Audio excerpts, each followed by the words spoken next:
Welcome back from morning tea. It was quite a quick break. I was very lucky to get a little piece of cake and a cup of tea, so I hope you've been able to do that wherever you're joining us from today.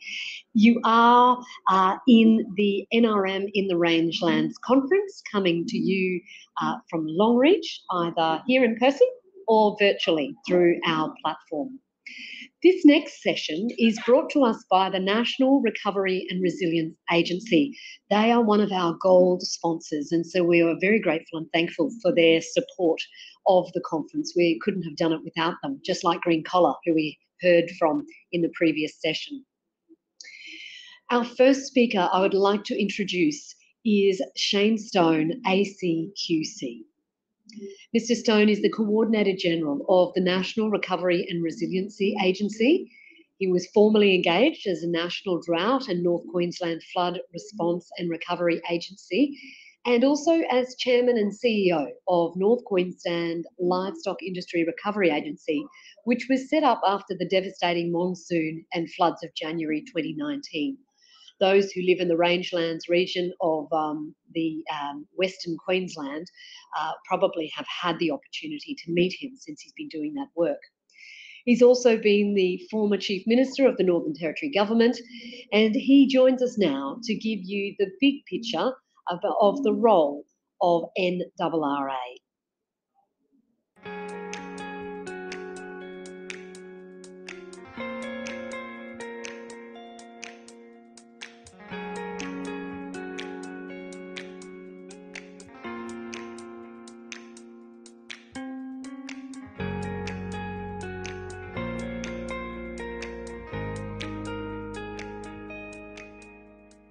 To me, resilience is actually all about people. It's about people coming together as a community. It's about collaborating. It's about building skills and exploring those opportunities to work together to really build the capability of our community and our people to adapt, to be able to recover from a disaster event, from a drought, whatever the case may be, but to recover in a way that means you're better prepared for next time it rolls around. Resilience to me is about planning for the future. When it comes to disaster resilience, it's about learning from previous disaster events in order to be better prepared for the future. The reality is there'll always be another drought, there'll always be another disaster. When you have the major issues, flood, drought, fires that go on and huge damage happens or loss of life and the like, resilience really comes into play. And for some people, resilience is all about the strength of character and how they respond, but also resilience is all about going the distance. Resilience to me means a way of measuring how we bounce back from life's knocks. If you look at a strict definition of resilience, it's the ability to actually absorb, withstand, recover and adapt to new circumstances. So when a large-scale disaster hits a community, that ability to withstand that disaster and then recover from it and then adapt to what the new circumstances may be, they're our definitions of resilience. As Australians, we deal with a lot. There's through natural disaster, COVID, there's a lot of different things that we have that challenge us. And that piece for resilience is just being able to get on with it and get back up and band together and come out the other side stronger. Planning ahead and building your business to withstand some of the shocks that we are going to get no matter what, whether that be market downturns, natural disasters, all these sort of things. Just planning ahead and having some concept of what might be coming at us. I think resilience to me is really closely related to your mental and physical well-being, as well as your financial well-being. The ability to minimise the consequences of adversity, whether it's natural disasters or any other cause that impacts on individuals or organisations or communities. And a big part of being prepared and being resilient to a disaster or some other hazard is that preparedness. You do have an understanding of what's coming, because a lot of that has been informed by history and by people's experience. But increasingly now into the future, what we're finding is the frequency and intensity of some of these events is now challenging that history. So the preparedness piece is essential in terms of communities not understanding their risks, but also understanding how they may better prepare for those risks, and also getting an understanding of what their vulnerabilities might be, so that they can adapt to a new normal. Resilience means different things to different people, but for me it's about being prepared. And of course, if we are dealing with infrastructure that's been damaged by bushfires, floods or earthquakes, then I'm a great believer in the betterment principle. If you're going to put it back better. Instead of just fixing what was wrecked last year and building it back to the same standard, lift it higher. You know, if your generator goes underwater this year, put it up on stilts so that it doesn't happen next year and the years after that. That's betterment. Lift your road a bit or put more drainage in, things like that. It's when the people look out for one another. It's when your businesses are solid enough to handle a hit. They might still get knocked down, but they've got that knowledge and that skill and that drive to be able to get back up and chart a path through whatever the dramas may be. One of the things we really learnt during the most recent drought conditions, for instance, in central Western Queensland, is just how, I guess, strongly drought can impact on our small business and our towns, and the negative implications that has then for our communities.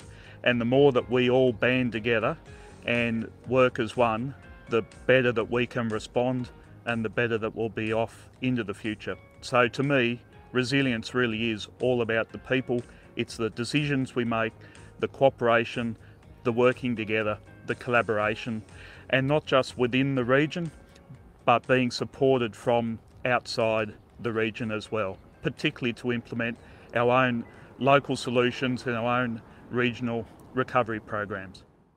Hello, and thank you for allowing me to be part of your 2021 Rangelands Conference, Shaping Our Future. Whether a community has been through a flood, bushfire, cyclone, years of drought or some other disaster like the pandemic, recovery for some will take time. So a national agency that will stick around for this recovery will draw on lessons from previous disasters, will ask the important question, what do you think is needed? And will champion steps to lessen the impact of future disasters is something that I have long strongly advocated. On 5 May of this year, Prime Minister Scott Morrison announced the establishment of the National Recovery and Resilience Agency, and that was in response to a key recommendation of the Royal Commission into National Natural Disaster Arrangements.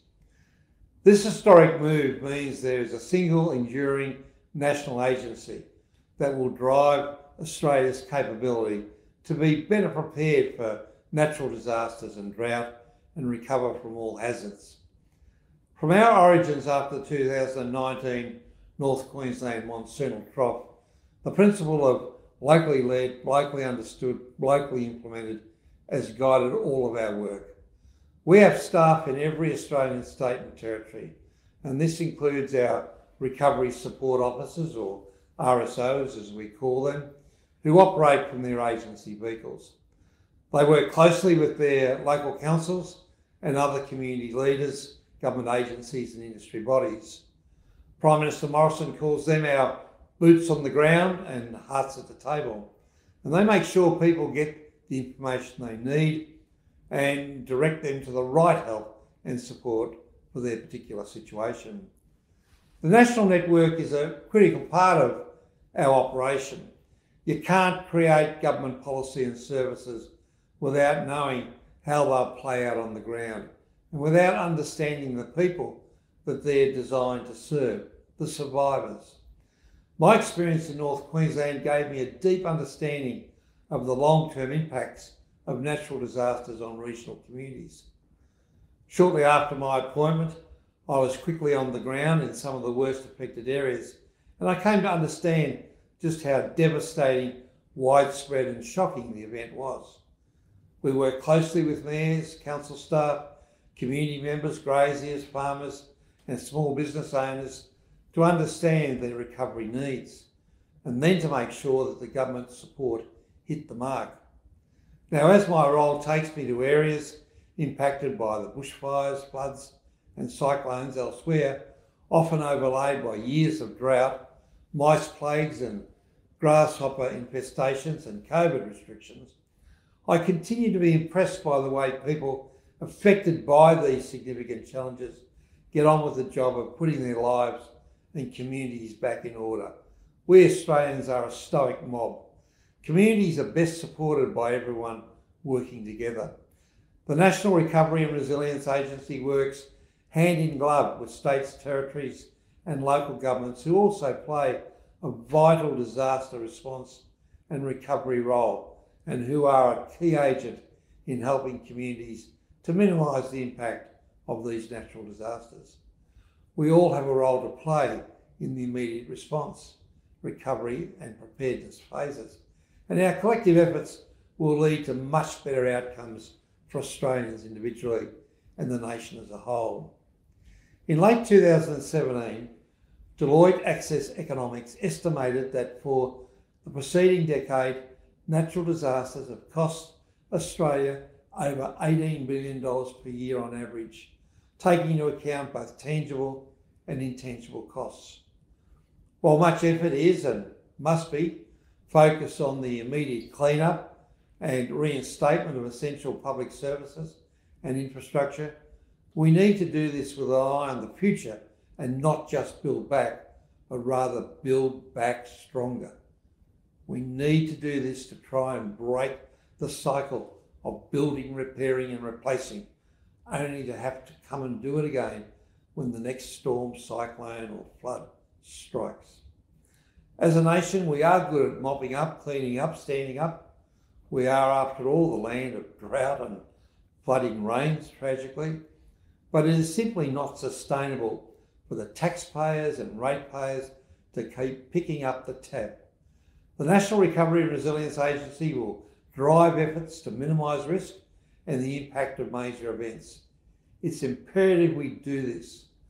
The Productivity Commission findings cited by the Insurance Council Australia reveal that 97% of all disaster funding is spent on the clean-up. 97%, and just 3% on mitigation and being better prepared. Now we need to flip that. We need to address the imbalance. The science tells us that longer, hotter, drier summers and more extreme weather are here to stay. We can never flood, cyclone, drought or fireproof the country, but we can do better preparedness. I know that resilience means different things to different people, depending on where they live. People who have had everything thrown at them across generations don't need a lecture on being more resilient. They don't need more slogans.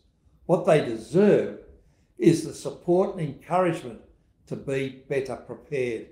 And every level of government has a role to play, together in partnership with the local communities that they serve. Preparedness must be the prism through which local communities plan and execute real fair income strategies that work for them and their particular circumstances.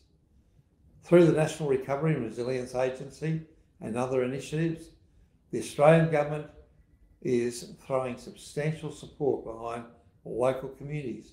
These are your communities, to help prepare for disasters and to minimise their impacts.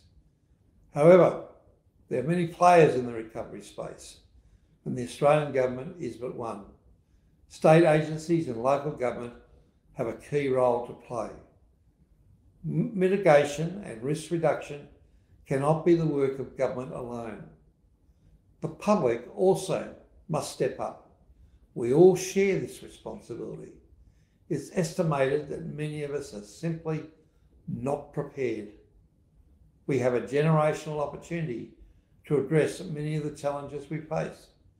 the responsibility to balance public safety and our expectations of the Australian way of life with what is responsible and possible development is long past due. Now, this is going to be a difficult and at times painful national discussion. Living life among the gum trees, developing on floodplains and cliff tops in coastal areas, and building homes and workplaces that are not fit for the risks must be challenged. They have to be challenged. This is not an exclusive list. The challenge is how we collectively prepare ourselves for the next disaster while assuring that we support those recovering from the last, because there will always be another major event to challenge us as a country.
Thank you very much, Honourable Stone, for that very informative and quite colourful presentation there.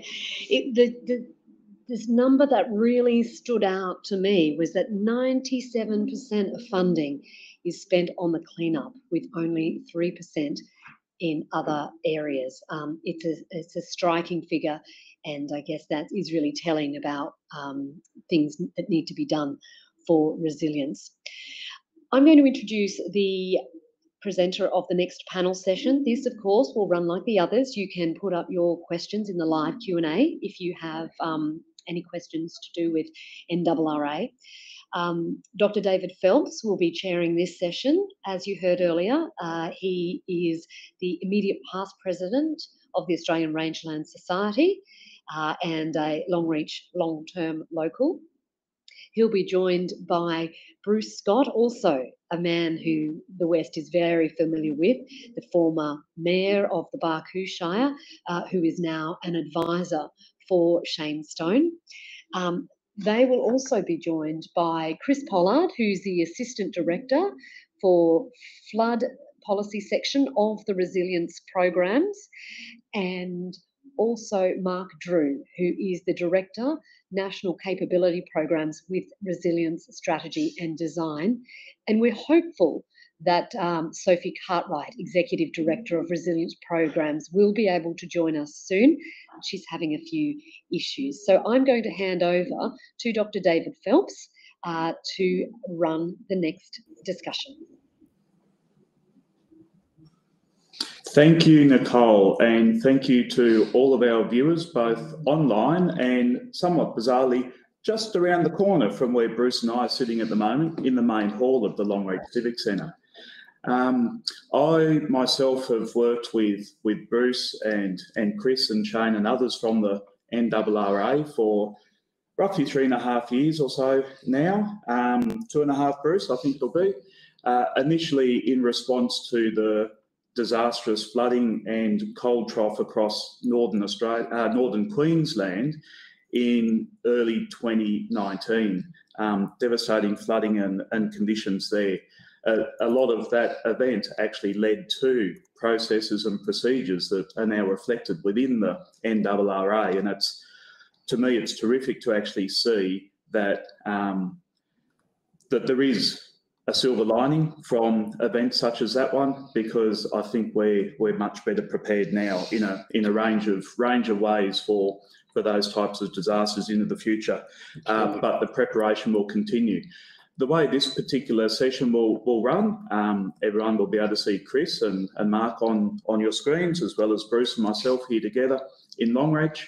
In a moment, I'll ask Bruce to outline a few words from himself as an advisor within the NRRA, and then we'll also hear from Chris and Mark, and then we'll get into some nice discussion with the audience, and as your question comes through, and every once in a while Nicole will chip in too, which would be just great. So it's my pleasure now to hand over to Bruce Scott. Thank you, Bruce. Thank you very much, David, and it's a great pleasure to be here. And as Nicole said in her generous introduction, my name is Bruce Scott, and since leaving the cattle industry, local government and the beloved Channel Country, where I spent most of my life, I now work with the National Recovery and Resilience Agency as an advisor. Major General, the Honourable Shane Stone, ACQC, who passes on his well wishes for the conference and sincerest apologies for not being here in person. My background: I spent 32 years as a beef producer in the Queensland Channel Country near Windora. I also had 26 years in the public and not-for-profit sector, including 22 years in local government and as Mayor of Barcoo Shire, as Nicole said. Also, apart from my substantive role with the NRA, I'm also a director of a number of boards that are complementary to my position, including the Foundation for Rural and Regional Renewal, FRRR is known by, the South West Hospital Health Service, Southern Queensland Landscapes, the Red Ridge Foundation, and the Rural Financial Counselling Service North Queensland. I also have an interest in First Nations people, their culture, and their future opportunities. I've had to learn to talk a little less and listen much more in this role. Resilience, well, resilience is not just one thing, but a culmination of many parts, including people, knowledge, environment, infrastructure, services, and most importantly, care, empathy, an informed approach to the big picture of ensuring the safety of humanity and the preservation of the future by sound decision making and the right attitude towards natural resource management. Amongst this list, which is not exhaustive, is both the macro and micro parts that make long-term resilience a reality. But in short, resilience should be about being happy in your surroundings, while at the same time being prepared as possible to withstand the shocks that come our way. This could be a natural disaster or man-made disaster, a financial downturn, sickness, a tragedy, or as we've seen of late, a global pandemic. In my experience, there are some things we could concentrate on in public policy settings and community attitude that ensure that as a nation and as individuals allow resilience to be natural and organic. There is no doubt with the standing up of the National Recovery and Resilience Agency as a response to the Royal Commission into National Natural Disaster Arrangements, the Morrison government is serious about getting community safety and recovery on a solid footing for the future, based on the principles of long-term resilience. I've listed just a few broad headings from conversations had that could be considered as a very quick deep dive into to stimulate the panel session next. I've headed those up as community, environmental, economic, social, and understanding public risks and community vulnerability. And under those broad headings, I've dot pointed some things that may stimulate that conversation. Access to housing of an appropriate standard that meets appropriate building codes for the known or potential risks, i.e. fire, flood, severe weather events and industrial harm. Aesthetically pleasing surrounds, good amenities, pools, sports and recreation facilities, places of gathering, community halls, etc. Dedicated and well-resourced law and order, emergency service and giving volunteers. The provision of a minimum standard of social services, medical, schooling, banking, grocer, butcher, etc. The normal things you would see in a community, a homogenous society. The attraction and retention of people and professionals is so important. School teachers, medical practitioners, police, emergency services, and the list is long. Access to modern communications, broadband, fixed and mobile services. Transport services at an appropriate mix of private and public with sealed access and all-weather airstrips. Under the heading environmental, clean air, of course, clean water with sound resource management, healthy soils for agriculture and the maintenance of the environmental balance and retention of biodiversity, water security, environment, agriculture and domestic needs, understanding the climate and how it might affect where we live in and managing that risk in an appropriate way, a proactive way, I should say. Not being or ending up in a position that depletes or destroys the natural resource, drought response or ignorance to the responsibility. A commitment to carbon reduction. Under the heading economic, jobs that are meaningful and provide an opportunity for higher paying jobs and career pathways where possible. Providing economic an environment for business to thrive, i.e. planning schemes, local laws that are flexible and appropriate, but considerate of the risk, a supportive community, supportive and understanding financiers. Agricultural enterprises to better understand their weather, commodity and financial risks and have the capacity to mitigate these risks and provide better decision-making processes. Adaptation is fundamental. Today's households and businesses tend to be highly geared, which leaves no capacity to absorb shock. Lending is at an all-time high, with low interest rates, high demand for housing and agricultural property, public money artificially priming the economy. There is a real potential for an overheated and serious financial situation. Social, adequate social services that are a minimum for a modern community. Good community spirit, a welcoming attitude.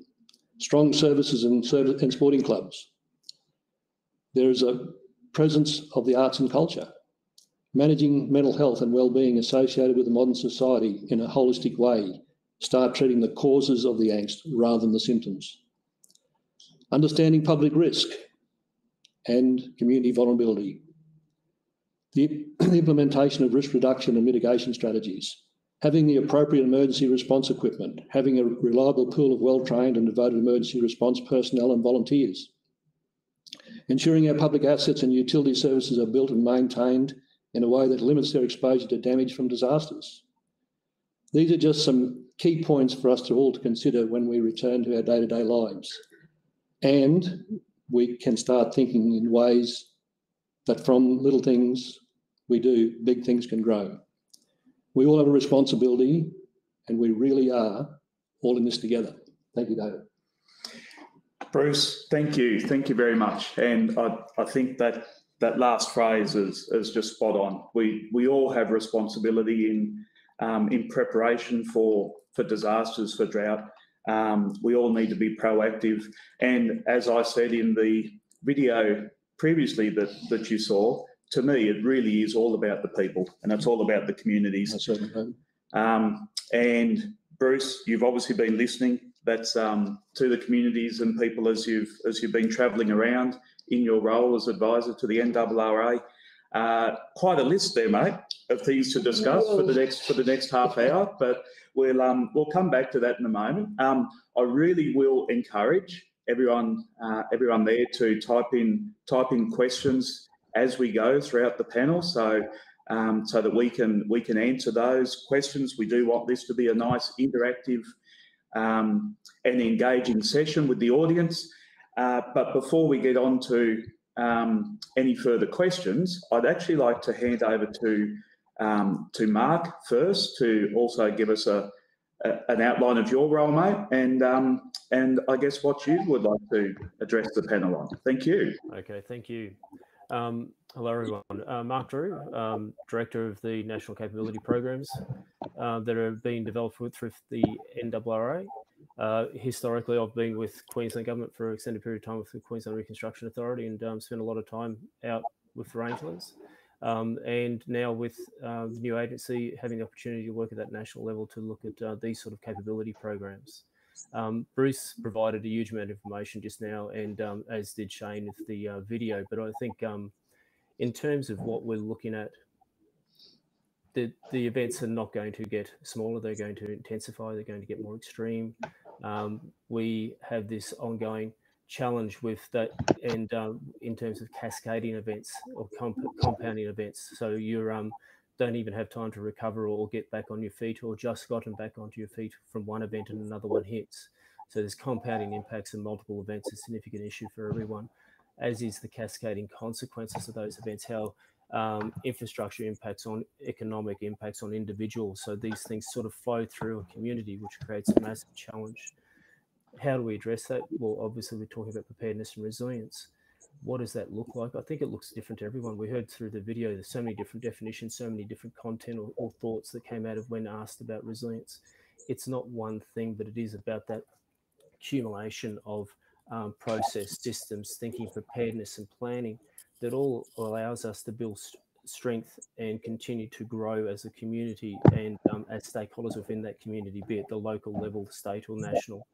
And what we're trying to do is really assist those on the ground like yourselves in the face of those cascading events, in the face of that compounding impacts and that growing risk that we see, which can only be generated through that deeper understanding, which comes from that understanding of local context that Bruce is talking about, and then the application of that into a range of programs and initiatives that target those in a real fashion and tailoring those, recognising that what's happening at one community or one location is different to what's been experienced at another one because of that local context and that local risk profile and how that is operated and incorporated is so important.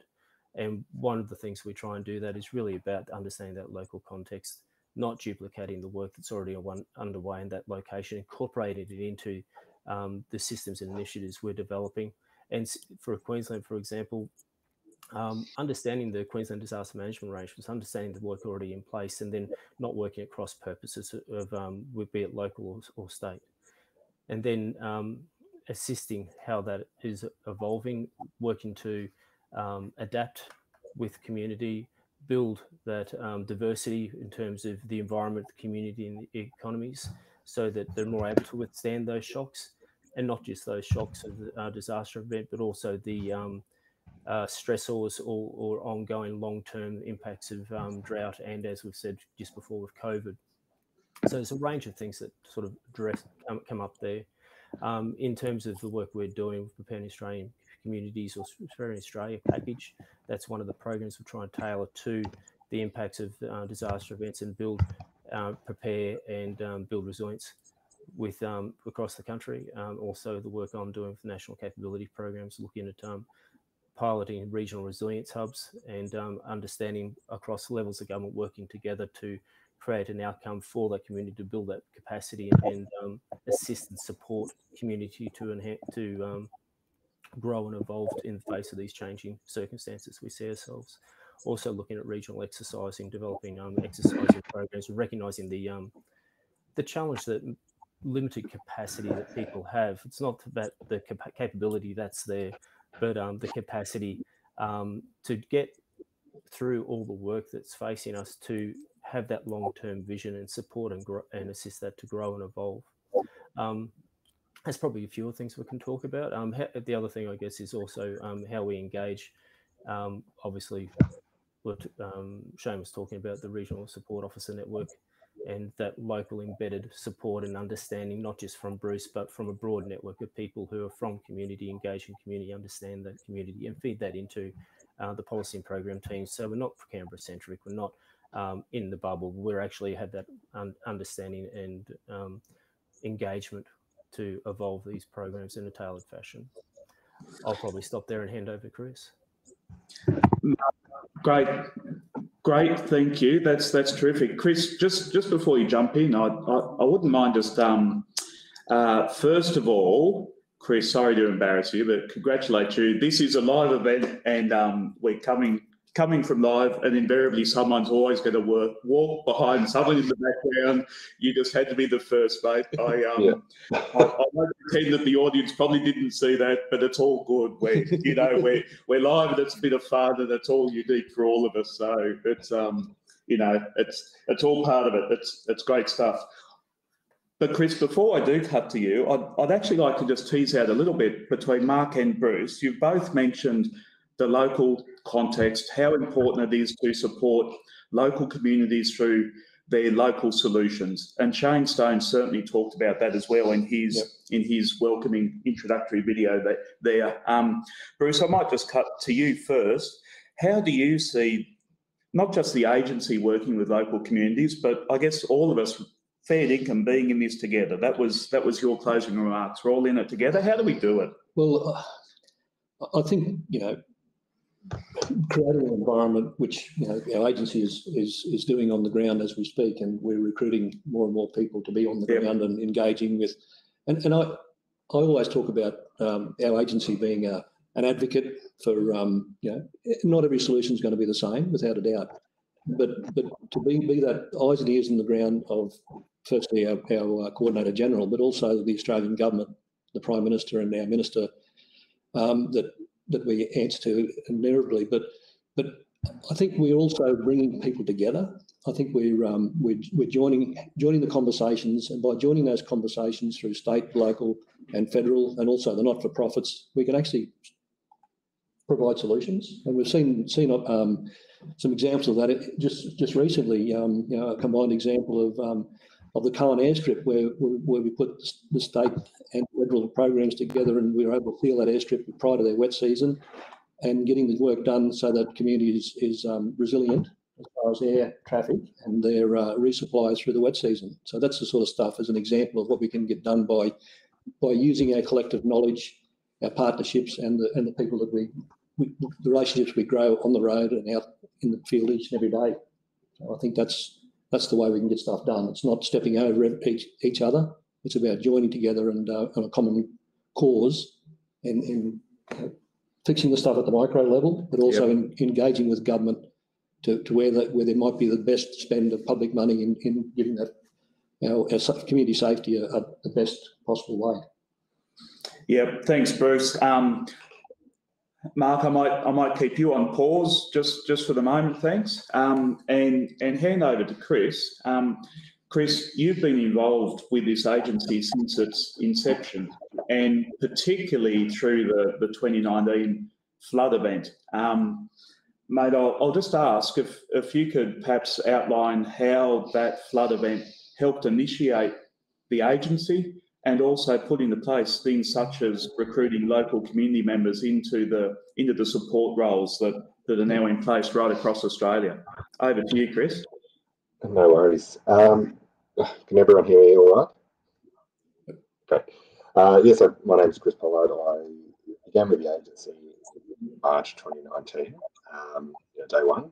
I was brought across because of my background in the livestock industry, working at the Department of Ag for a number of years on livestock policy. And, for a big chunk of the first part of the agency's existence, it was mostly livestock related sort of crisis.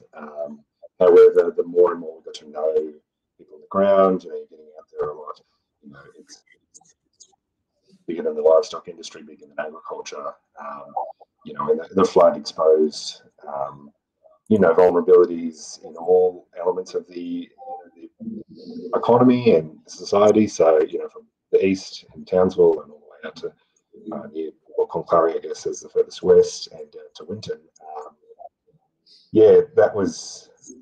That's how our thinking and our thinking on resilience, or my thinking personally on resilience, has been really framed by that event and by the work with the community to sort of come up with a long-term strategy. But to answer David's question on having locally embedded or local knowledge embedded, and it's something that it's still part of our ethos. It was from day one, was locally understood, locally implemented, and so knowing people on the ground, knowing who to talk to was critical. And so before we had the regional recovery officers or regional recovery support officers, as they're known now, we relied really on the Queensland Government's initiative to implement industry recovery officers. So in the West, the industry recovery officers were locals, and they were, for the first 12 to 18 months that they were in place, absolutely critical to knowing who to talk to, knowing when we're actually consulting. We constantly ask David Phelps, and the recovery officers, the industry officers, is this the right way to talk to people? And you point out blindingly obvious things to us because we're from Canberra. no, that's not. You know, it just, I guess, the best way, the way that I think we were most effective is that we had the ability to find the local people, local community members, and, you know, obviously listen to them, because we were afforded a very rare privilege to be able to have, you know, the budget to travel to northwest Queensland, which for Canberra is nearly as far as you can sort of go. Maybe Darwin's a bit further, and Perth is, you know, just further again. But yeah, but having that local network on the ground meant that we could really effectively get the messages back to Canberra, back to the, you know, different arms of government in Canberra and all the departments, and, you know, say this is exactly what's happening on the ground. And without having that original industry recovery network, I don't think it would have been nearly as effective. And also, you know, having people who joined us later, and they're also on the ground, so that's been cool. Ongoing. It's our eyes and ears. And COVID has just really brought to attention that it's even more important, because we can't right now. I'm stuck in Canberra in a room. Normally we'd be up in the region, so, you know, we're still making do. So does that answer the question? Chris, great, thank you. And we would have loved to have had yourself and Mark here in Longreach in person. You were really looking forward to it, as are the 220 people dialing in from home or the home office who haven't been able to make it to Longreach. It's such a shame, but the 80 or 90 of us here are having a great time. We're having a great time on your behalf, don't worry. We do have a couple of questions from the audience. I'll just cut to those. The first from John Brisbane. G'day, John. Anyone who knows John knows that he has always puts forward very good questions. John, I'll try and summarise it, and I reckon anyone who's going to dial into your 15-minute presentation on Thursday morning, I think it is, will hear more of the context of what you're asking, but I'll try and sum it up. John, I think what you're really saying is that communities are expected to respond, and local communities, of course, are in the best position, aren't they, Bruce, to actually respond. You know, it's that local knowledge, it's that local capacity that's so important. But John, you're outlining that it can be quite challenging, particularly when the economies of communities are stressed and stretched, particularly when you might have declining populations, as we have experienced across parts of central Western Queensland, for instance, due to the drought over the last few years. And even though volunteering rates, for instance, are always high in our outback and rangeland communities, when population numbers are starting to dwindle, it does become more challenging for communities to actually support themselves. So I think, John, to try and paraphrase your terrific question there, how do we ensure that, you know, that our economies, that our communities can actually prepare for themselves, can actually be proactive and be ready to go? And it's not just about local government or state government or a particular federal agency. It's about how all of us can actually chip in and contribute to make this really happen. And Bruce, I might cut to you first. Yeah, I think it's a great question, David. And I think, you know, that I spoke my little 5 minutes around those micro issues and things you can do at a very fundamental household level that makes a difference. And it gets to, and Queensland's got a great Get Ready program, but making sure that you, in your own patch, that you do the right thing. You know, keep the grass down, make sure there's no, you know, tin in the yard that can end up being a missile, or the coconut trees well trimmed. You know, all the things that what happens inside your yard doesn't affect your family or your next door neighbour or someone down the street. And engage with your local utility service if you see something wrong. Engage with your local government. Most local government now have got a disaster dashboard. They've got really intelligent apps now that Snap, Send and Solve type things. So there's a lot of things out there. If a community's engaged, it can make the job of local, state and federal government much easier.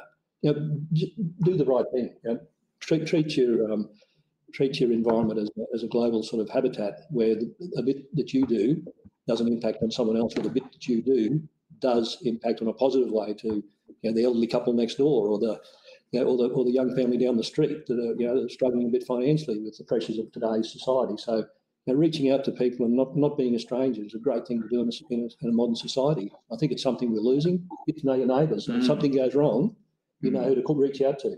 And if something goes wrong for them, something is amiss by their habits changing, you seek it out and act at a local level. So I think that's to answer to the question. I think that's how we can change a lot, and not expect government to be there to pick up the pieces every time something goes wrong, but to just operate it organically at a local level. Yes, Bruce, I think that's so important, and get to know your neighbours, get to know your community. Most of us do that within our outback and rangeland communities. We a little bit later on, we've actually got a live polling question asking you about your community. We won't go to that just yet, but it is coming up. So, John, I know your question was a lot more detailed than that, but we'll enjoy your presentation as well and have an engaging discussion when you're on stage yourself. We also have a question here now specifically around drought, and it's so important right across all of the arid, semi-arid parts of Australia, right across the rangelands. The question, thank you, Bev. It's in the case of drought frequency in Queensland, which is so high. The question is, when should we stop regarding drought as a natural disaster and instead consider it to be the normal state of affairs? Bruce, I'm not sure if you'd like to jump in first, or I've seen my share of them, Dave. You've seen your share of them, Bruce. Yes, that's right. As a cattle producer down there, we saw it. Most variable climate in Australia, but I guess the term drought is not actually a natural disaster in the real sense in the DRFA determinations. But so that's the disaster recovery DRFA. Yeah. What does that stand for, Bruce? Disaster funding arrangements. Disaster recovery funding arrangements. Yes. Okay. Thank you. So it's not eligible for that type of support, even though government does support drought in many ways, both state and federal, and at a local level. But there's no doubt that we need to be more adaptive to our climate, and we can't be expecting government to pick up the pieces every time it gets dry. So preparing for what we know is in the science now is not only we currently live in a very, very variable climate, highly variable climate, and it's going to get worse. So we need to try and mitigate that risk. Have our business model in a way that that you can respond to those long periods of low or no income, that you're not geared to the max. So if you've got no income for 6 or 12 months, that you're not going to suffer badly, not only your business but your family as well. So it's a huge question. If you wanted to get into it, David, I'm not sure if we've got time today. No, we don't. Unfortunately, Bruce, we've only got about 3 or 4 minutes left in this session in total. And there is one other question that's just popped up, and it's from Andrew Ash, Chair of our Australian Rangeland Publications Committee. And Andrew, thank you for your question, which is actually a shameless plug to say that there's now online the special issue of the Rangeland Journal, specifically on drought management. There's some terrific papers in there. And if you're not already signed up to the Rangeland Journal, it's well and truly worth reading some of those. But I do know that, for instance, we have Neil Cliff presenting in a while. He's an author on one of those papers, as is David Coburn and Roger Stone, who are also upcoming presenters. I shall just check, because we do need to wrap up. Mark, I'll check with yourself if you'd like to put forward any closing comments. Bruce, sorry, I think you've had enough words already. Mark, any closing comments you'd like to make? No, look, I think Bruce has had some really good content there, and I think just building on one of the things he said in terms of that layering of it is the community level who's first there. They're the ones impacted, and they step outside of the houses and then start doing the cleanup. That's just something that we all do. That layering of that individual, family, business, community, local government, state government, national government, federal government. That layering of effort and having the understanding moving backwards and forwards through that layers, so that we can draw on the most pertinent or compelling challenges and try and address them as a system, as a collective, I think is really, really important, and it's something that we're all learning to do and working hard to do. And there's some really interesting work to be done, working with the team there and elsewhere across the country. So I think it's yeah, lots of stuff to do, but I think it's a really good momentum that we've never seen before at a national level, coming from so many different things, be it the Royal Commission or other state reviews, and also local planning and regional development activities. There's so many different things, and drawing on that momentum and drawing from that energy, I think is such a good opportunity for us moving forward. Great, Mark, thank you. And I can see that the first live poll question is open there at the moment. I'm going to close that off in 3, 2, 1 and share the results. And we have, well, interesting. We've got a narrow winner of landscape health, voted by the audience as the most important aspect of building resilience, but then pretty much neck and neck with a tie for people and communities and diversifying regional economies. So some terrific feedback there. I can also see Nicole, and of course all of you watching from everywhere in the world can't see this, but Nicole's just through the door, and we've got some technical difficulties with Nicole. So I'm just going to ask if we can have the next question, please, which is about considering all pressures.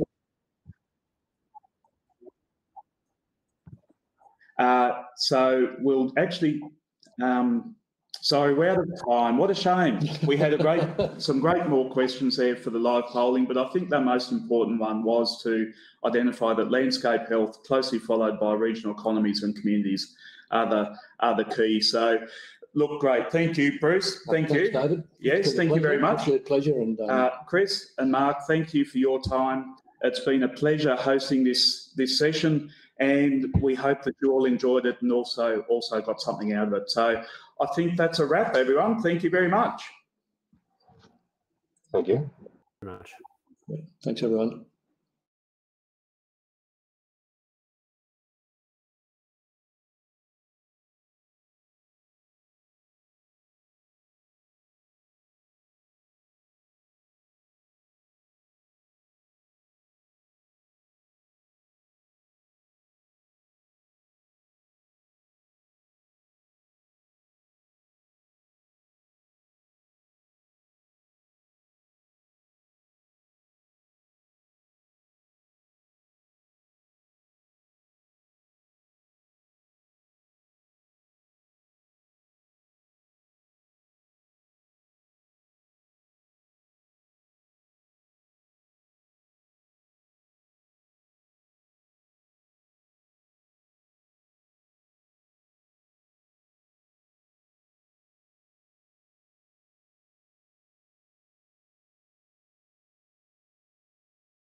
Hello and welcome back. Thanks for returning to this Rangelands conference, coming live from Longreach and into your place, wherever you may be. The next session is going to be all about the climate. I would like to introduce our first speaker. He is a man who's very well known. Professor Roger Stone is the country's eminent climate expert. He is based at the University of Southern Queensland and he heads up its Centre for Applied Climate Sciences. He also sits on the UN World Meteorological Organisation.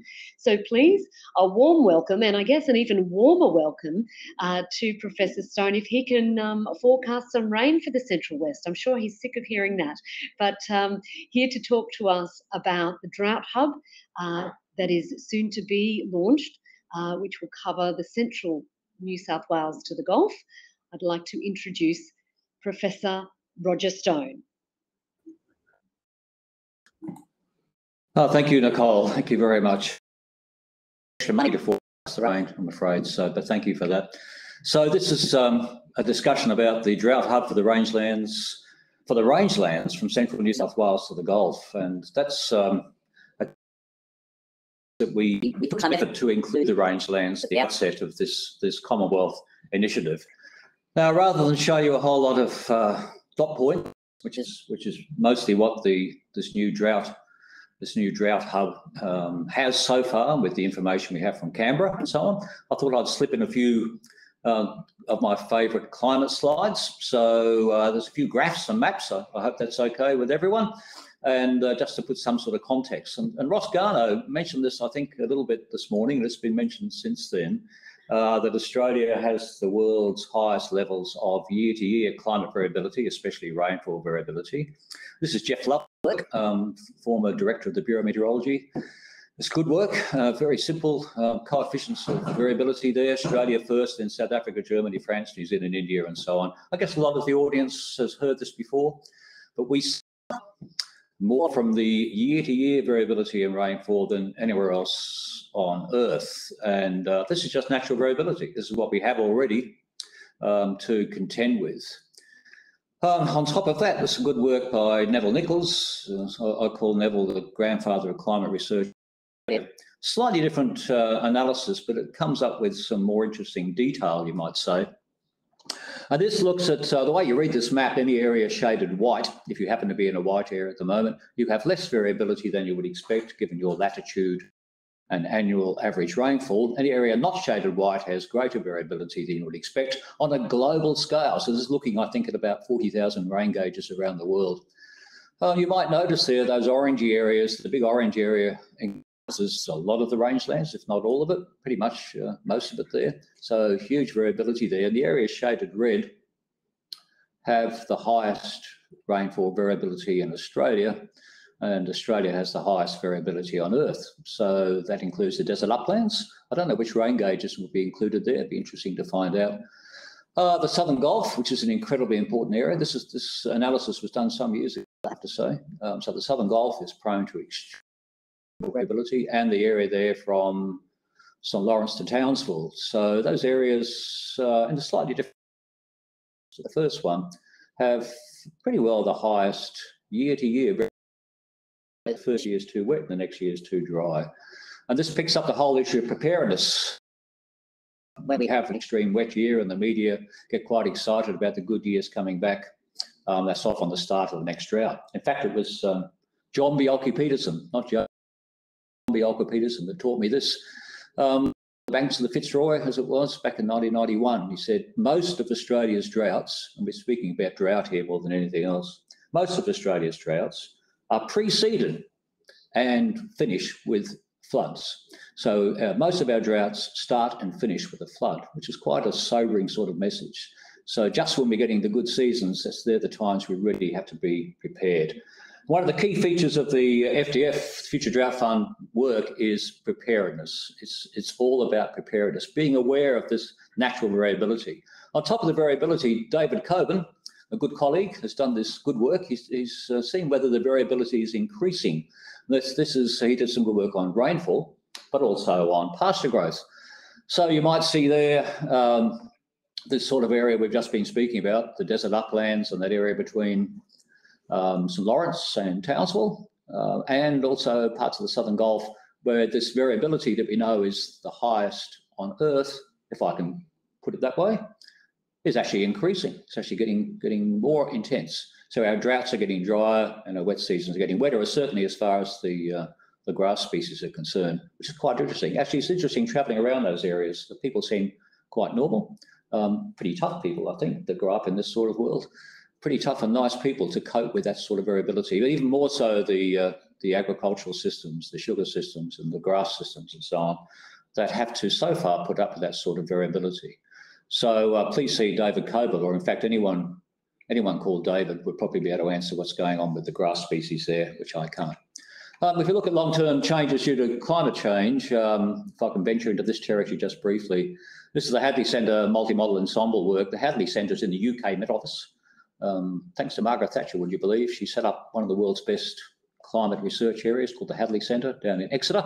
And you can see this sort of work that focuses on things such as the Palmer Drought Severity Index and similar, that shows an increase in the drought occurrence and severity of drought using precipitation potential, evaporation anomalies and so on. And it's very much a moisture stress issue in the atmosphere demanding more moisture, I understand. So there's probably more interesting work that's occurred since then, but I thought that Burke and Brown's work on the Met Office is particularly good. And in fact, we have very close relationships with the Met Office and the US Drought Mitigation Centre. Now the Future Drought Fund. So here come the dot points. So I'll skip through these fairly quickly, and I hope Nicole or someone will keep me on time. This is very much, there's two key words associated with the Future Drought Fund, and that is preparedness. The other one is community. So we're good in Australia at having what's called proactive reactivity. This is about being prepared ahead of time and getting together with communities. These are some of the programs. $100 million per annum, would you believe? It's already kicked off. It's already been launched a couple of months ago by David Littleproud, which was a wonderful event. So here's some of the programs, not all of them by any means. The Climate Services for Agriculture, mainly including the Bureau of Meteorology and CSIRO. A lot of digital platform-based seasonal forecasting. I personally prefer to see that expanded somewhat, maybe include some of the universities and other agencies that work in this area. The Drought Resilient Leaders Program, the big one really that focuses on the local communities is the Drought Resilient Research and Adoption Program. They're all lengthy titles. So there's 8 adoption and innovation hubs around Australia. The University of Southern Queensland was lucky to be awarded one of those hubs in Toowoomba. And that provides networks for, I'll put primary producers first, primary producers, researchers and community groups to work together. And then there's the NRM Drought Resilience Program, which is providing $10 million to support organisations and farmer groups. Although that program is closed, but no doubt these things will come around again. But they have programs ranging from $50,000 to $100,000, perhaps $200,000 for farmer groups to engage in this sort of work. Because a key part of this whole area, this whole Future Drought Fund, is to get producer groups, farmer groups to provide their input and their knowledge and deep understanding of better ways to prepare for drought. So here's a little map that shows where these, where the Southern Queensland and Northern New South Wales hub has its nodes. And as I mentioned, its sort of central places, it's good old Toowoomba, but notice there location number 6, which is Longreach. We made a point of including Longreach, and we'd like to go even further to the Southern Gulf if we can. But it includes Longreach, Roma, Narrabri, Armidale, Lismore and Stanthorpe. So with each of the various areas being represented, the various industries being represented. But the rangelands are important, very important component that previously hitherto I thought might have been maybe neglect is probably too strong a word in Canberra, but this is a lot of the rangelands all fits in with the one climatic zone, or the BSH zone, semi-arid zone, hot semi-arid zone, the good old Coburn climate classification system. And the whole basis of these hubs was that they'd be cohesive in terms of various climatic types. So there's a climatic zone all by itself there, the BSH.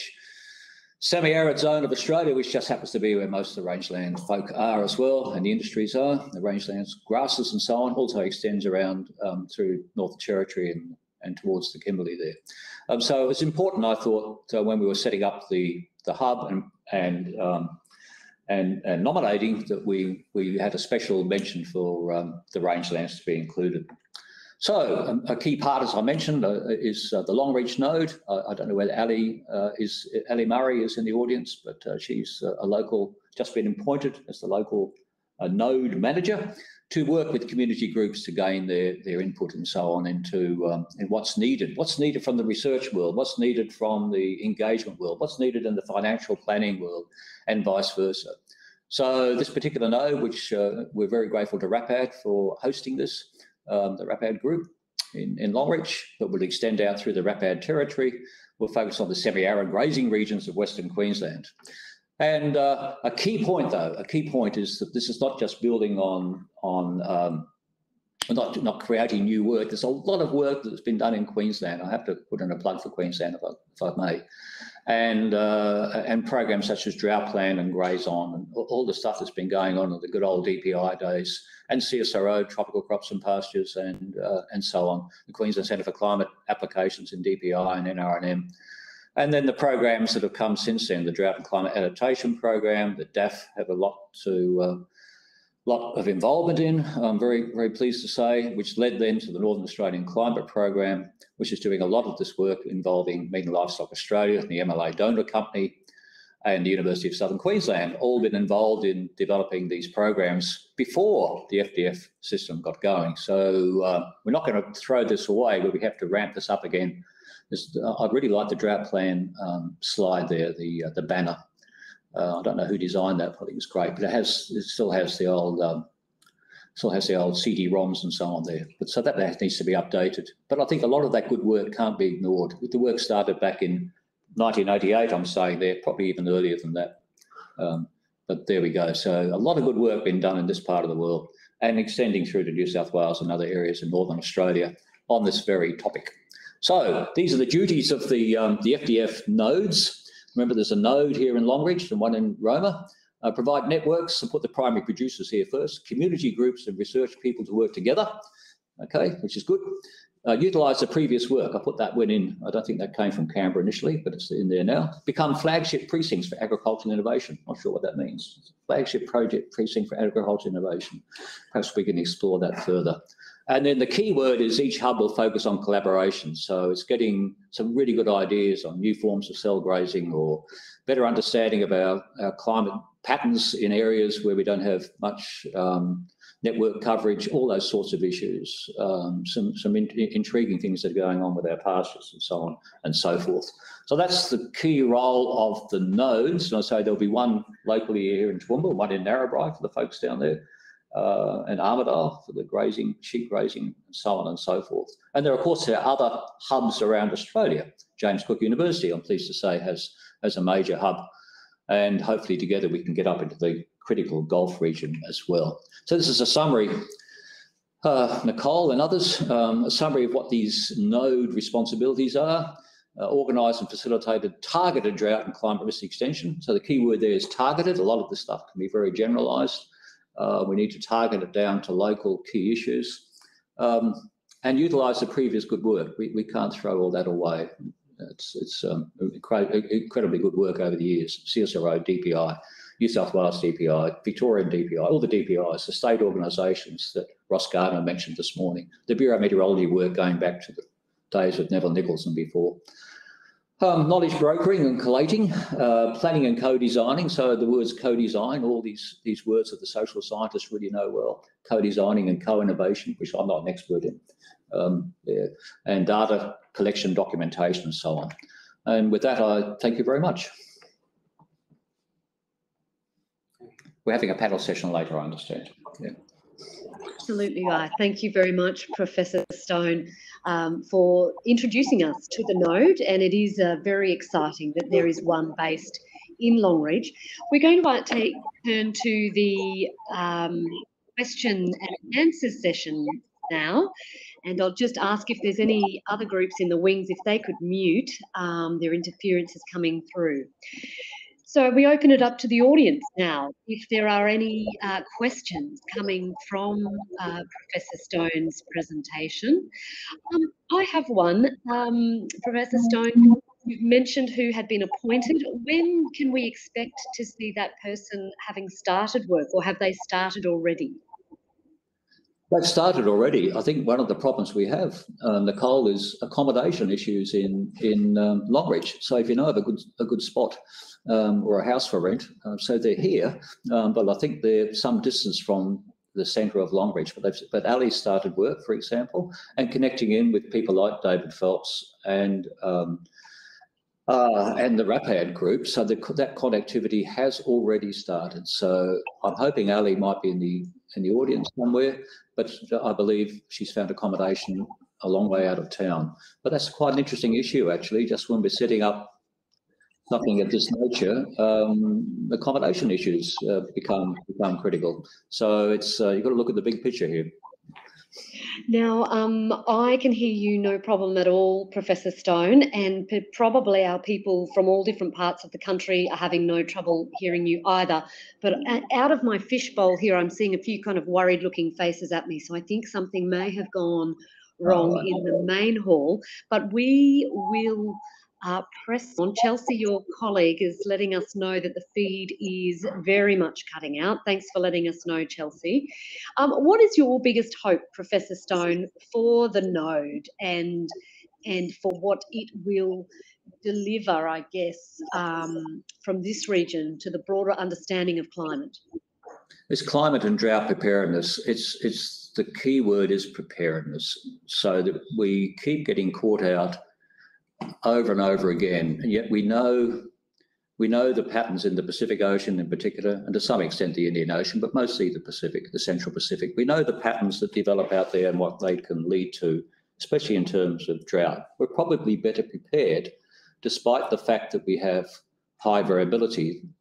The reason for that variability is understood, so we can predict to a fair extent in terms of risk management what's going to happen. So perhaps 6 months ahead in some, or maybe longer, as we get better forecast systems. So those systems need to be explained through workshops. I don't think online and online systems and so on work so well, and websites. There has to be face-to-face sort of interaction, the sort of work that goes on in the NACP, the Northern Australian Climate Program, where the climate mates are having their interaction, the managing the climate workshops that DAF still run, I think, with Neil Cliff and co and Damien O'Sullivan that set that up back in the 1990s. That still needs to run. You cannot beat face-to-face interaction, and then people get an ownership if you start doing their own climate forecasting, so that they're, to some extent, pardon me, so that everyone's much better prepared for the drought seasons when they return, perhaps with more venom than we've had before. So that's my key wish, that a lot of the research that's been done around the world in this area makes sense to folk, and they can feed back their understanding of what goes on with the climate in their area, because it's different in the desert uplands than it is in Charters Towers, than it is in Walgett or Narrabri. So that all matters, and that sort of information needs to be fed back. And from that, we can actually start to make a difference, but it needs that community engagement, almost one-to-one engagement, as the old extension days used to be in DPI. And that certainly has been a focus of USQ's climate school that you head up, absolutely. I'm interested to know, this is probably a little off topic, but while we're waiting for other questions to come in, how would you rate Australian primary producers or ecologists or people involved in natural resources, how would you rate generally their understanding and knowledge of meteorological systems and uses of tools, given what is available online now that wasn't, 30 years ago? Yes, I think Australian farmers and producers are some of the best in the world at understanding this and linking into this sort of information. And again, it goes back to the pioneering work back in the 80s and 90s that some folks in the audience, Longreach at least, were part of.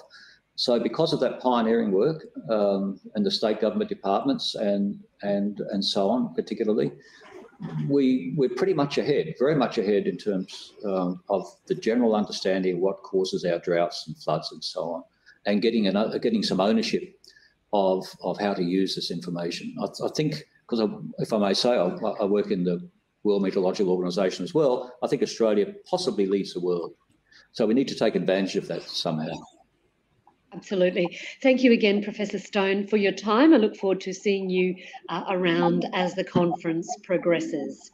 Thanks, Nicole. Hope we're not breaking up here too much. I hope that's sorted out. Yeah. Okay. And I'll remind the audience, no problem, I'll remind the audience that all of these sessions are being recorded. So if you are having some issues with your connectivity, of course, we would love it if you could listen live.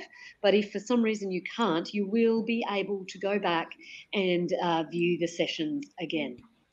Our next guest is Dr. Shamila Sir. She is a research fellow at the University of Southern Queensland, although she's currently based at the Bureau of Meteorology in Melbourne, where she is joining us from today. She's going to speak to us soon about prospects for extending seasonal climate predictions beyond a year. Please make Dr. Shamila Sir feel very welcome. Thanks, Nicole. Can you see my slides? Okay, thank you. So good afternoon, everyone. And I would like to thank the organizers for giving the opportunity to present today. So in this talk, I'll discuss some aspects of climate predictability from our ongoing research on developing multi-year climate prediction for, framework for Australia as part of Northern Australia Climate Program. This work is in collaboration with Harry Hendon and Oscar Alves at the Bureau of Meteorology. And I also would like to thank Anja and Magdalena from ECMWF, who have provided their experimental hindcast for our assessment. So to begin with, what's the motivation of this talk is basically the impact of El Nino Southern Oscillations, which we already know that is the dominant climate variability in the tropical Pacific region, and it has a significant impact worldwide and also including the regional climate over Australia. Here you can see the plot that shows the Enso-induced wet season rainfall over Australia, and you can see that there is a significantly reduced rainfall during the warm phase of Enso, and therefore Enso plays a very important role on drought and wet conditions for particularly in the region of Australia. Sometimes Enso events can also last for 2 or more years, and which can cause more severe and more persistent wet and dry conditions. And therefore, predicting multi-year Enso events is also very important. Previous studies indicate that the predictive scale of Enso is well beyond 6 to 9 months lead time, which are usually used by the operational centers. For example, Bureau of Meteorology provides forecast for 6 month lead time. Therefore, skillful long lead prediction of Enso and its related climate impact beyond a year is very important for effective management of climate disasters in Australia.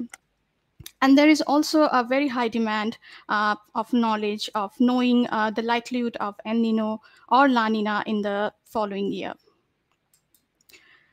In a very recent study published in Scientific Report, we looked into the main climate drivers of multi-year wet and dry conditions over Northern Australia. And we found that the low frequency Enso significantly influences the multi-year wet and dry conditions and the wet season rainfall, particularly in the eastern part of Australia. And therefore, predicting Enso at a multi-year timescale is very important, particularly for Northern Australia and its part of Australia. We have made several assessment of long lead Enso predictions as part of Northern Australia Climate Program based on available experimental hindcast from different global climate forecast systems. For example, we have looked into the DeepResis 3 model from UK Met Office, and that indicates varying Enso scale. And we also we also see that the Bureau managed to make runs, similar runs, using limited ensemble, using their seasonal forecast system Access S2. And we see that we can have a skillful Enso prediction at least 1 year in advance from this model, and which is quite promising results. However, we also know that running multi-year hindcasts is computationally very expensive, and so we got the opportunity to assess multi-year hindcast from the ECMWF model. ECMWF. So this hindcast is based on 110 years of 2-year-long hindcast with the May start and November start. So in this talk, I will discuss more results based on this experiment and hindcast. So all the information and the understanding we'll get from this assessment will help us to develop multi-year climate prediction forecast framework for Northern Australia, and which is a new basis for predicting multi-year climate over Australia. So to begin with, first we address how far we can predict Enso. Here I show the prediction of Nino 3.4 index, which is basically a proxy of Enso. And here I have used 3 different hindcast period. The first one is using 110 years of data, which is in green. Then we also use the recent 60 years shown as a blue curve, and also in the recent 30 years hindcast period. What we see here is that the Enso can be predicted at least 1.5 years in advance, particularly for the forecast in the recent period. And the best forecast that we achieve in the recent period is associated with the most recent initialization and using best ocean and atmospheric data sets. We further looked into which Enso phase is more predictable. So here I show on the left, we show the prediction scale for predicting transition from El Nino to La Nina. And on the right, I show here the prediction scale for predicting La Nina to El Nino. And what we see here is that when we try to predict La Nina in the second year and following the El Nino, the model can predict much better Enso state in the second year. And compared to that, we see that the prediction from La Nina to El Nino is less predictable in this model. So therefore, we can say that the La Nina in the second year of the forecast is more predictable when initialized at El Nino state. We further looked into the prospect of predicting multi-year El Nino events using ECMWF hindcast. So first figure on the left shows the prediction of SST anomaly for 1 year event, and the right figure is for the multi-year El Nino event. And the black line is for the observation, and the red is the forecast. And you can see that the predictability of 1 year event duration is quite good in this model. And for the multi-year event, we see that for a 2-year event, the duration of El Nino is well predicted in this model. However, the model actually underestimated the magnitudes. So we think that these are very promising results in terms of predicting a short and long-lasting Enso El Nino or La Nina events from November initialized forecast. We further looked into the 2-year prediction scale of global SST and for year 1 and year 2, because predicting global SST skillfully can help predicting the regional climate variability quite well. So here you can see in the first figure, which is the prediction for year 1 global SST, we see that the model can skillfully predict year 1 SST anomalies throughout the globe, and especially over the tropical oceans.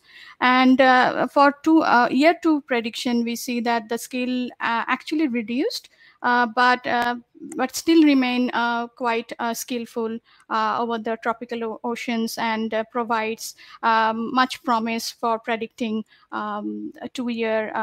predicting multi-year climate variability in the regional Australia.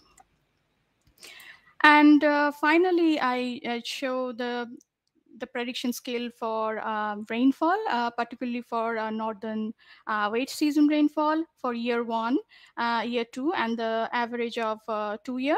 And you can see from the first figure on the left that the 1 year, the prediction of rainfall for 1 year is quite skillful, and especially in the Eastern Australia and also in the North and East Coast. We also see that the prediction of 2-year average rainfall is also highly skillful. However, we also see that there are some limitations and reduced scale when we particularly look into the year 2 rainfall. However, we think that the skillful prediction of 2-year rainfall will be highly valuable for managing climate related disasters over regional Australia, and particularly for Northern Australia. And so that's a summary. So what we see here is that we can have a skillful long lead Enso prediction beyond a year, even for 1.5 years in advance. We see that the prediction of El Nino to La Nina is more skillful. We also see that the potential for skillful prediction of multi-year Enso event duration is also possible, and with some limitations. We also see some prospects for predicting global and tropical Pacific sea surface temperature, as well as Australian rainfall at 2-year lead time, though we still see some limitations in year 2, scale in the year 2. So therefore, we see that there is a potential usefulness of extending operational Enso forecast to 2 years. And currently, we are doing a lot of research to identify the processes that contribute to the predictability of Enso and Australian climate at longer lead time. And also we are working on understanding and identifying the prediction uncertainty at a longer lead time that is limiting the prediction at year 2. And yeah, that's all from me, and I'm happy to take any questions. Thank you. Wonderful. Thank you very much, Dr. Sir, for your presentation. This is an opportunity for the audience now to put their questions up in the live Q&A. We're going to hear from, in a moment, another one of your colleagues. In fact, it's the USQ session of the program. All of the next speakers are all from the University of Southern Queensland. We're just waiting for that first question to come in. Surely I cannot believe that there is not a question out there. burning that the audience wants answered, just type it up in the live Q&A as soon as you can. Now, I have had a tap on the shoulder, and I've been told that some people are having some issues with their technical stream. There is another way to try and improve this, and that's by, if you go to the main screen, at the bottom left hand of your screen, there should be a link that lets you know about audio visual issues. Please click on that, and it should be able to support you in solving those issues. Now, Dr. Sir, when you do get the opportunity, which hasn't been often, I'm assuming during COVID, but to get out and talk to people about your research, what is the element that they are most interested in? I think most interested about the long lead predictability of Enso. Before, it was only possible to have a prediction up to 3 seasons ahead. But now with our research, we show that it is predictable at least 1.5 years in advance. And I think it is very important for fundamentally for making a multi-year prediction framework possible for Australian region. And yeah, that's the main thing. And also we can predict a multi-year El Nino and multi-year La Nina event, but with some limitations. And we are currently working on those uncertainty.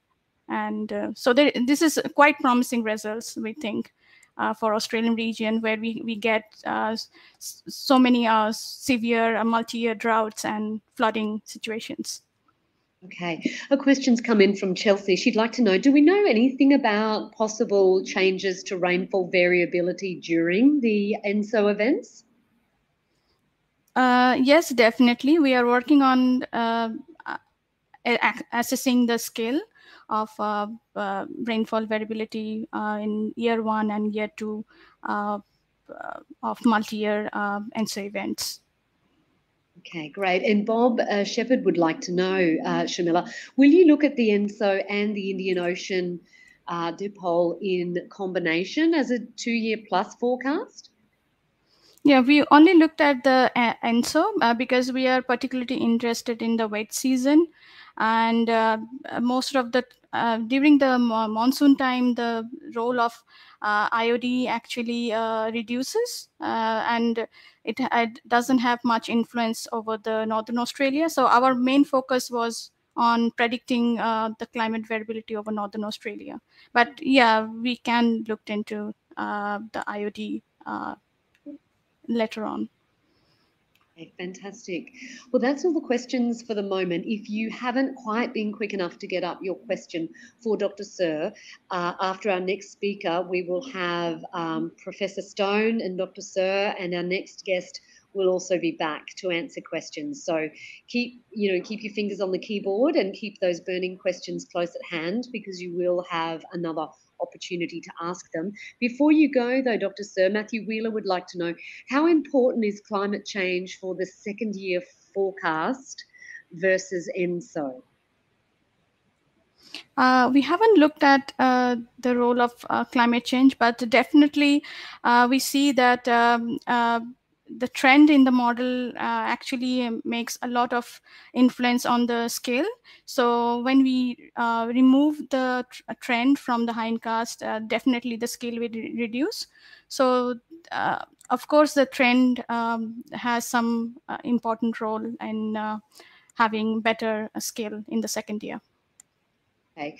And Paul Webb would like to know, have predictive capabilities been evaluated at local government areas where land managers can apply operationally? So I guess that's about how specifically and how much you can nut down.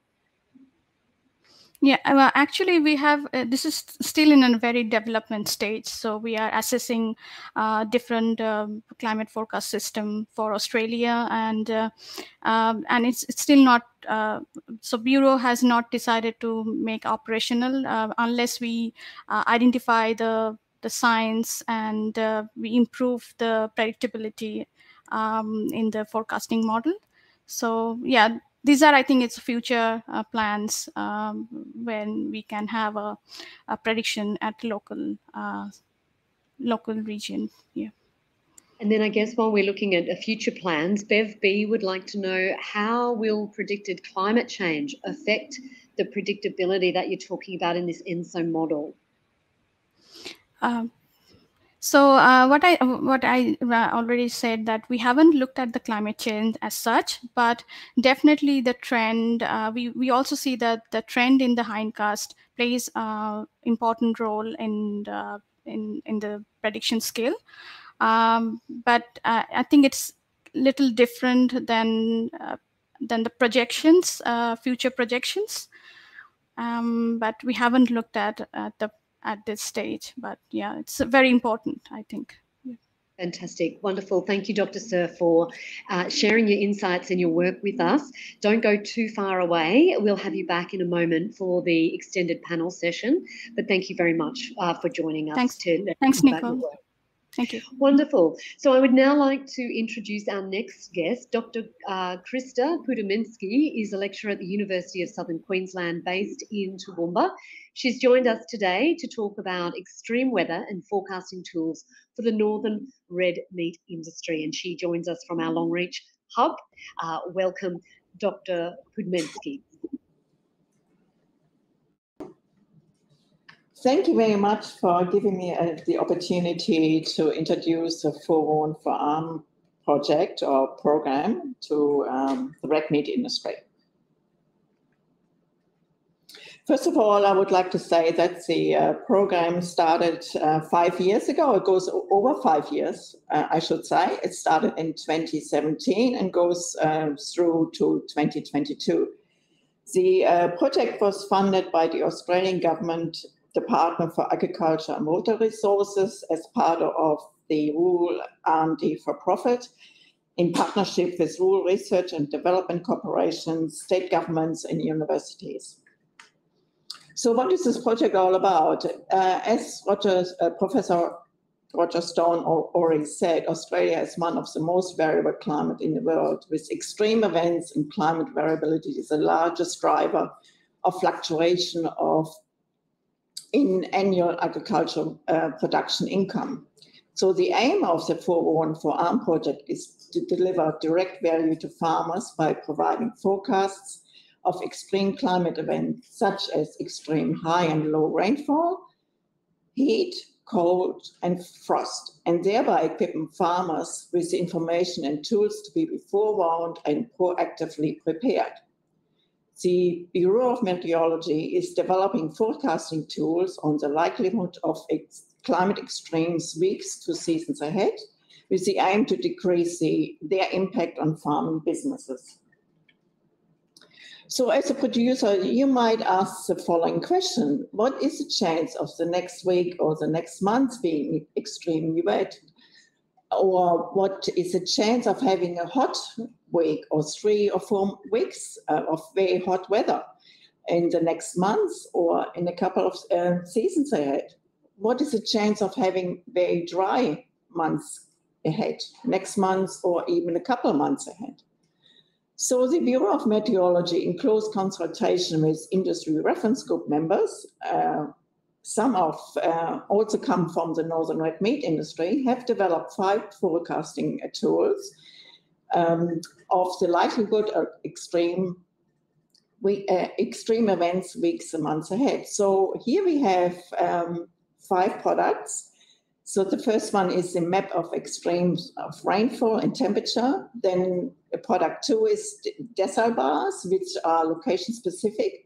Then the climogram, again, a location specific, a probability of exceedance, also specifically for different location, also 3-day rainfall accumulation or bursts of rainfall.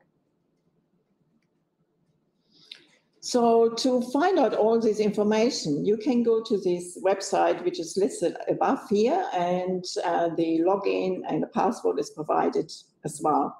So this is in development. So this is the development or prototype at the moment, but the final product will look differently.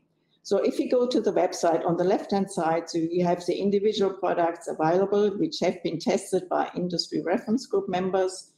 And then you can select different time frames, and you can have a look how the weather will be like in your locations.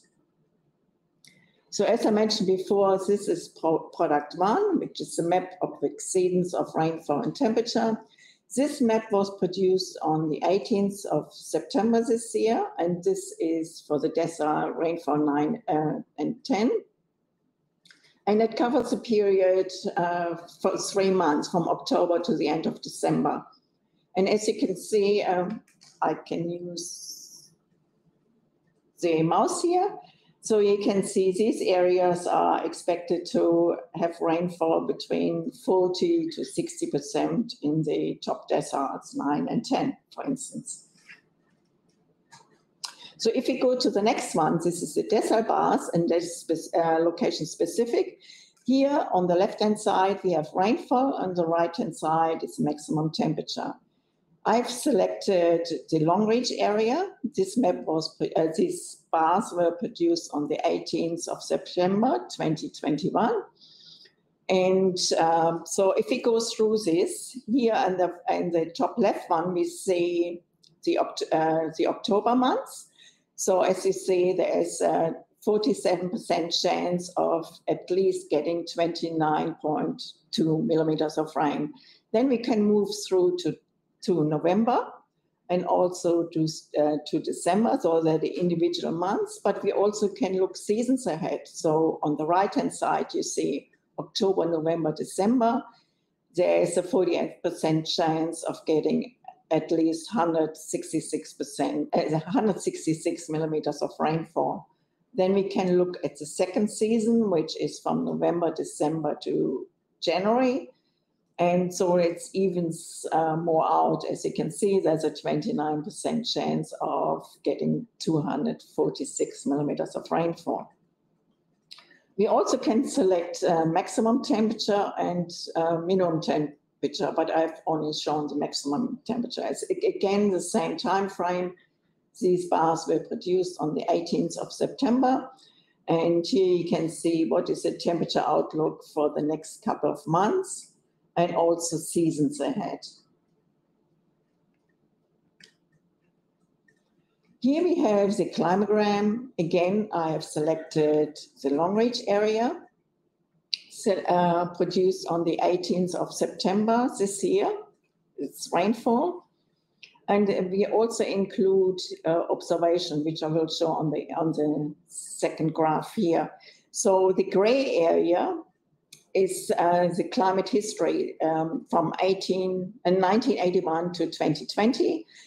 So that was a predictor, or that was a rainfall over that period, the baseline. And the green box plots is the forecast. So we have the first one, week 2 shows from the 25th of September to the 1st of October. We go over to the week 3, which is this week. So as you can see, we are above the median rainfall of the climate history. And the next one is week 4, which is from the 9th of October to the 15th of October. Again, the median in the box plot is above the median of the climate history. So this is on a weekly basis, but we can also select on the monthly basis. So we see the months ahead from September onwards. This is the months ahead. And that was on the left-hand side. Prior to September, that was what has happened already. That is history, basically. And you can see the gray medium, the dark line in the middle. That is the climate history. And the green line shows you what has actually happened. So how well, so that we had quite a bit of rainfall during that period in March, for instance, and so on. So the prediction onwards from here on, it looks like we can expect to have above medium rainfall compared to the climate history. And that you can see this here through the box plots. The fourth product we have is probability of exceedance. Again, I've shown rainfall here, and it is for the Long Reach area, and it's one season ahead, which means from the 1st of October to the end of the year, to the 31st of December. And if the gray line here means that is climate history, and the black line is the forecast.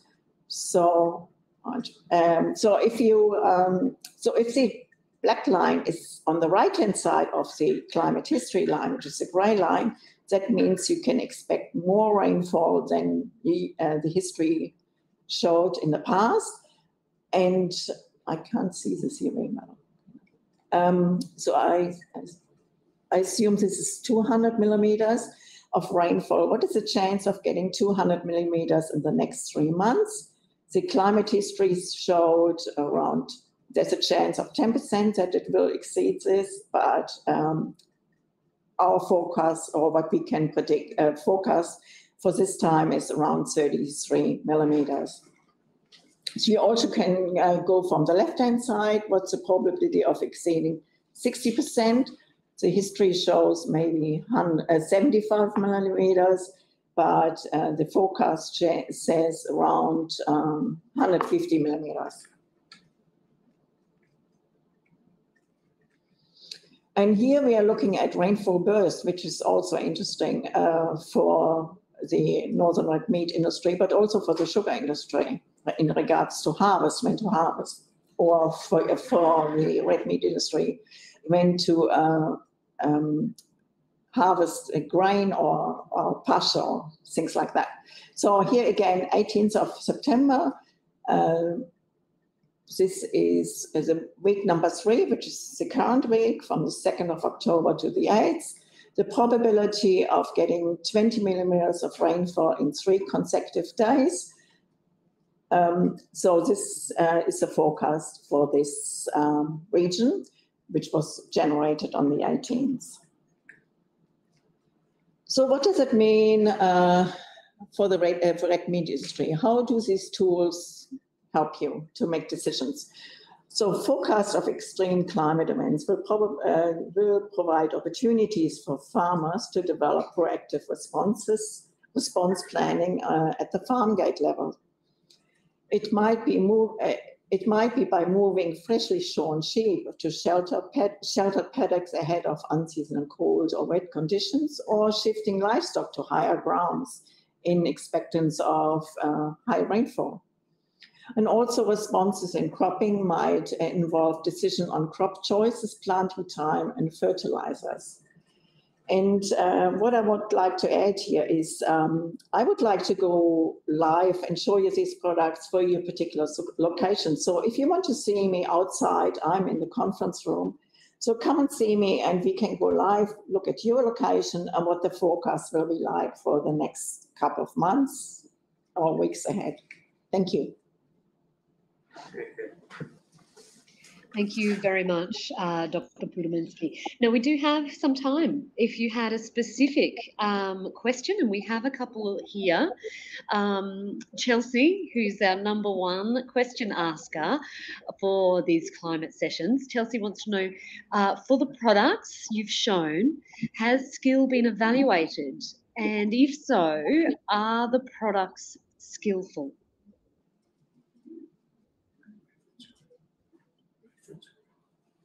Oh, I'm not sure if Dr. Pudominski is. Are you there, Doctor? Yes, I'm here. Thank you. Sorry. Wonderful. That's okay. Did you hear the question from Chelsea? It's that for the products that you've just shown, has skill been evaluated? And if so, are the products skillful? Yeah, we use the reference groups actually to evaluate the individual tools. So we go back to, we have workshops. The Bureau of Meteorology develops these tools, then we go back to the reference group members from the different industries. In my case, I look after the red meat industry and the sugar industry. And we ask the reference group, how well do these products reflect what's actually happening out there in your area? So that's how we test the individual tools. Great. Now, Dion Walsh would like to know, when will these prototype products be available to the public and how will they be promoted to end users? Okay. See, when Access S2 becomes available, then which will be around October this year, then the first two products will become available for the for users to incorporate it in their decision-making process. And after that, next year, we introduce the last three tools, which you've seen previously in the presentation. And these products will be available for anybody to use, not only in the red meat industry, but also the sugar industry and anybody who would like to get more information. Wonderful, thank you. Okay, well, if you do have more questions, we'll have that opportunity to ask questions. We're about to get organised now for our climate panel discussion. I'm going to introduce, I'm not going to host this one, so I'm going to step aside and I'd like to introduce David Coburn. David is a senior scientist with the Centre of Applied Climate Sciences at the University of Southern Queensland. He is integral in their Northern Australian climate program, and he's going to facilitate this panel with his colleagues, Professor Stone and Dr. Sir, as well as Dr. Kudmensky. So where they're just getting the wide angle camera ready, and David is in the centre there, and David, you're ready to take it away. Okay, thanks Nicole for that intro, and thanks to our panel members, our speakers, Roger, Shamila and Krista, for what was a real mix, I guess, of climate. Roger giving the sort of drought hub overview of the new drought hubs, particularly the Northern New South Wales, Southern Queensland drought hub that now includes the rangelands of Queensland, thanks to Roger's involvement early in the piece to make sure that the rangelands were part of this hub.